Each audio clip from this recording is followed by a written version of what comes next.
So 5 years ago, when I turned on YouTube, it was to play songs.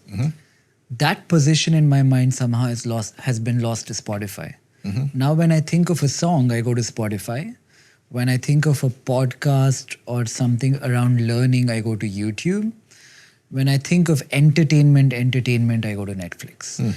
Do you think the music battle, Spotify has gained a lot of traction in it over the last few years? Why do you feel that way about music? I don't know. It's just how I use it. I didn't have Spotify 6-7 years ago. And also, I'm not the generic Indian user. But somehow, my music needs today are not met by YouTube, but more needs of mine around learning are met by YouTube. Yeah, it's interesting. I mean, like I said, learning is a very large use case on YouTube across every demographic, every part of the world. It's one that I'm very proud of.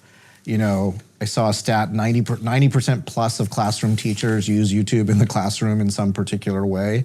So that is core to what we do.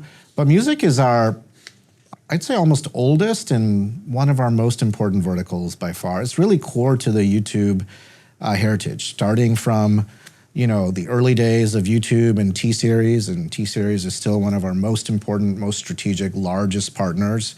There's a few things that I would say that's happened, I think, to music in India in general, regardless of, you know, YouTube or Spotify, which is, you know, the growth of, you know, Indian origin music, pop music, in that sort of not classic Bollywood, right? Like, you know, we have amazing YouTubers like King who grew up on our platform, who are superstars in of their own right, but sort of charted their own path. And we, you know, he's obviously kind of a megastar, but there's lots and lots of examples like that. And I would say that that's a really big phenomenon on YouTube, just like it is on other platforms. One of the things that I want to continue to do is invest more in terms of actually showcasing that on YouTube. So again, not about the algorithm or what have you, but having charts, for example, popular charts in not just in sort of classic Bollywood Hindi, but in all of these different languages to recognize those artists. So we're doing more and more work like that, getting more precise about algorithmic recommendations around specific, because the Indian music landscape is so diverse in terms of language and style that it sort of in that sense presents like a unique challenge and opportunity to how sophisticated the algorithm needs to be able to make good recommendations in that context. And so those are areas that we're investing in. We're actually going to talk more about some of that at Waves too. Like the first night of Waves is the YouTube Cultural Night, which is, you know, our chance to put our best foot forward of all of our YouTubers.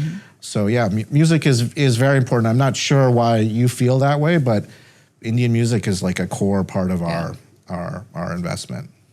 Any fleeting thoughts, Neil? You want to tell us something? Anything that you'd like to tell us? No, I think what I would say, first of all, thank you so much for making the time. Thank you so much for doing this. It's really a privilege to have the conversation. I would just say that every time I come back to India, I'm amazed at sort of how much the Indian creative economy and creative industry continues to grow.